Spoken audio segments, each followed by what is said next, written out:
Welcome again to our show, The Leading Force. And with us today are again the top three guys from the Society of Indo-American Engineers and Architects from North America.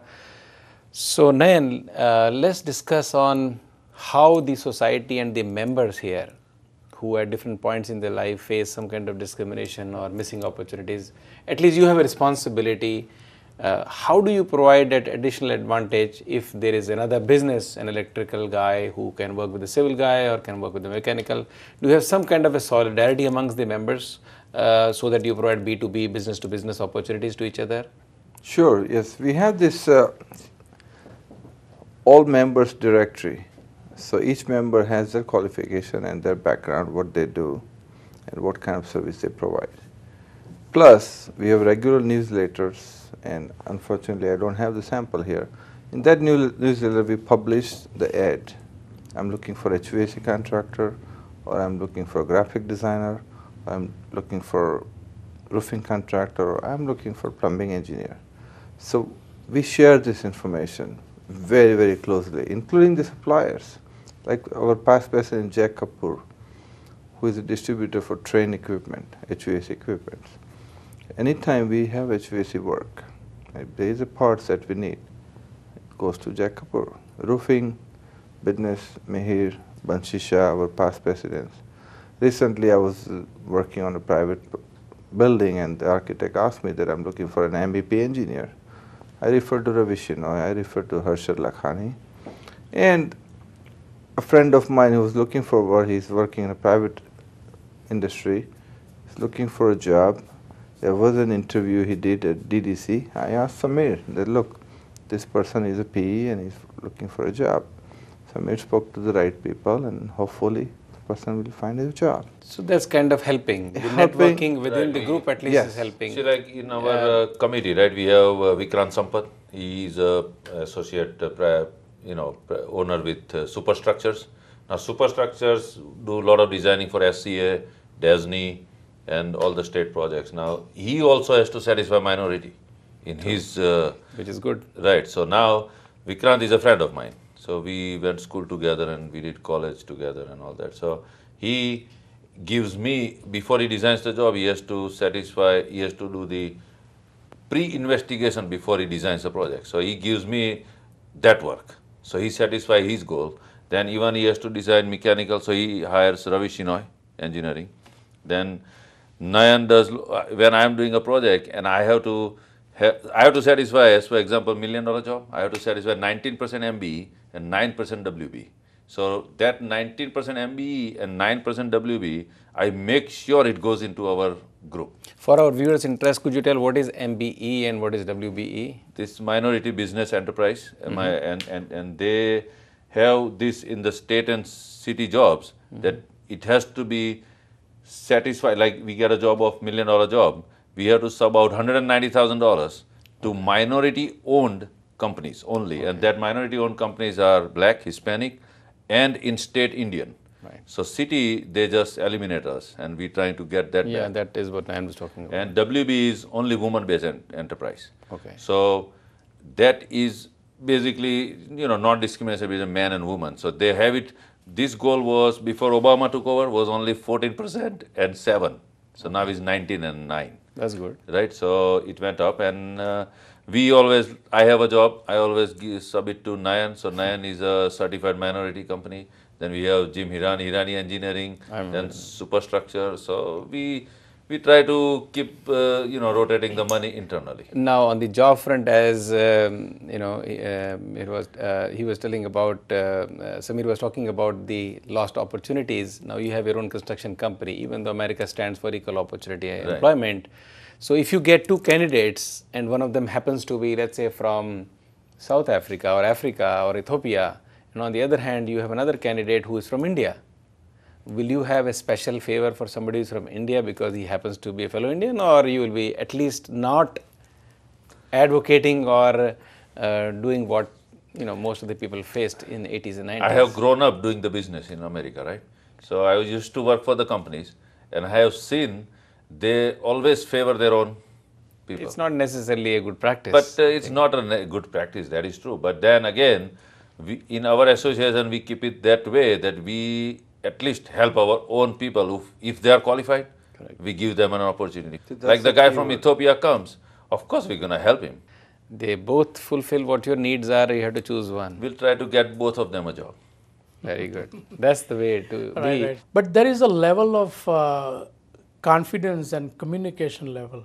Like if I have an Indian working with me, there are certain things which are sort of taken for granted for each other, that I can tell Sunil something on his face and say, Sunil, you know what, this is what I don't like about it, or let's do this job this way. While other cultures may take it as an offense. I have seen that because I have worked with all kind of culture. You know, New York is a melting pot, and 14 years being a director, I have worked with almost all the nationality in the world. Sure.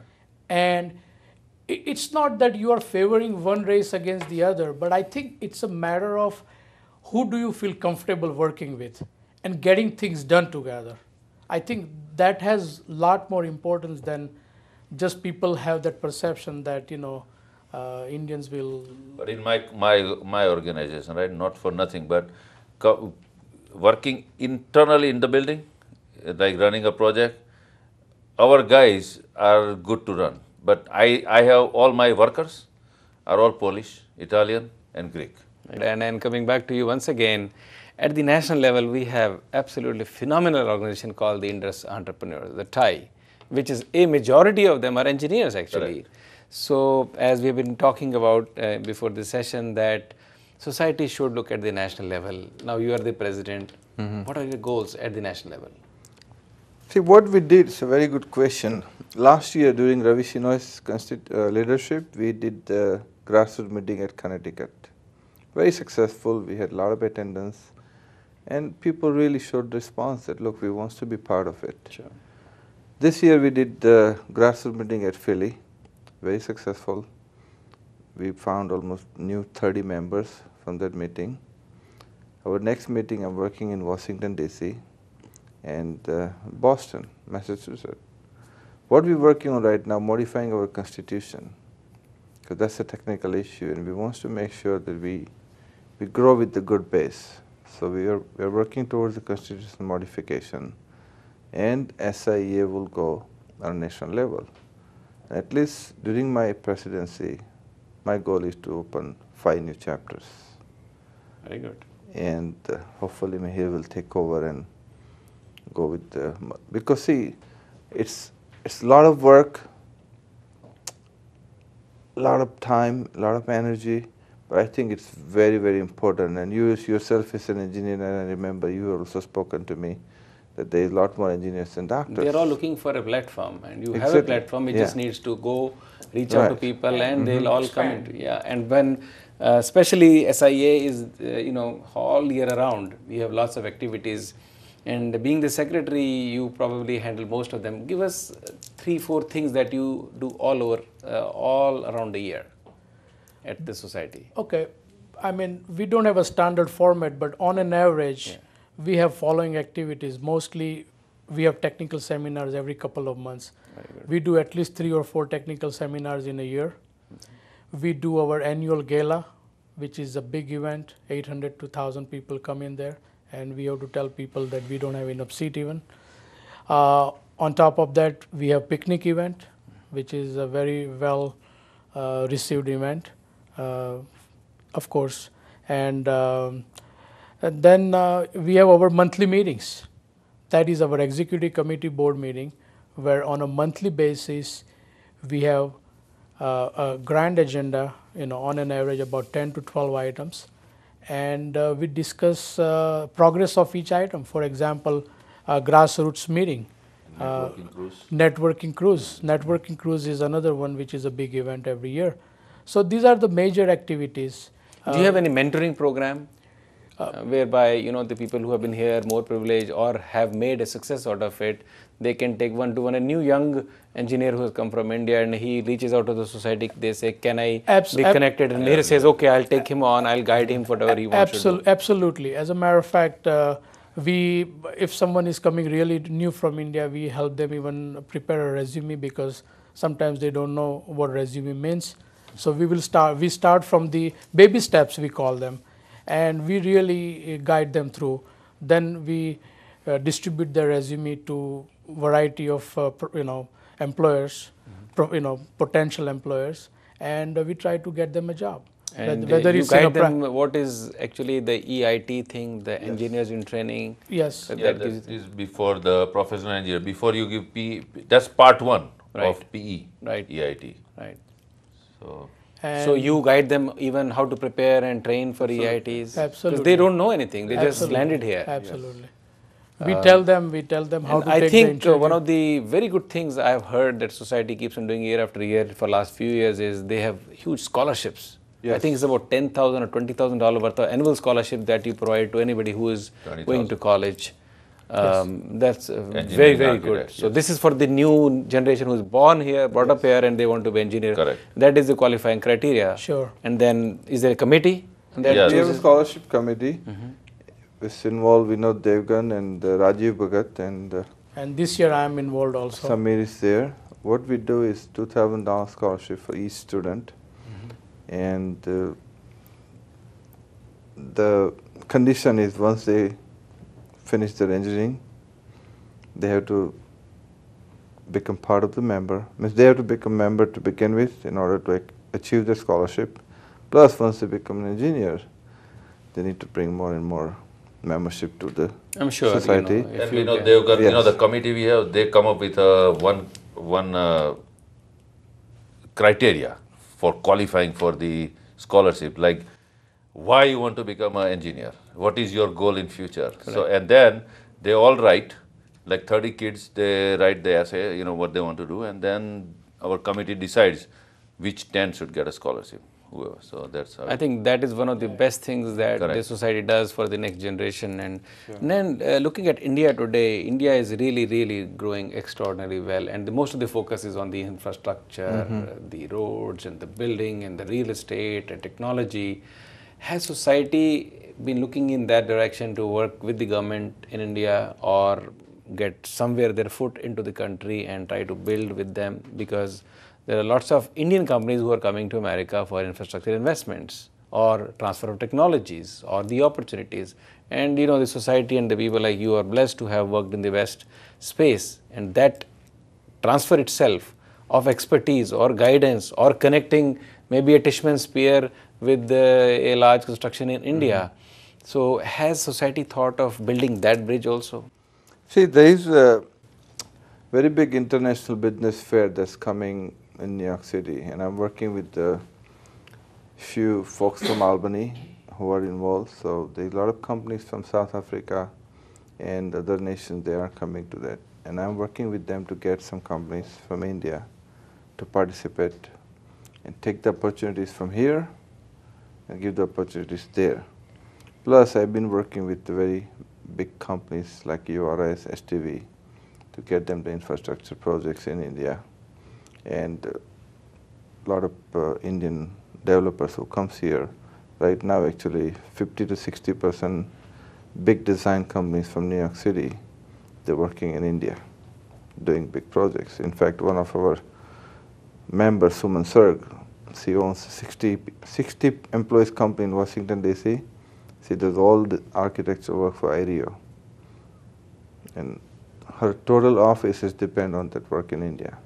So yes, we do building a bridge between India. So that is one area where Sure. I guess the society needs to look on. While you're expanding in the country, you need to look at giving back or helping connect.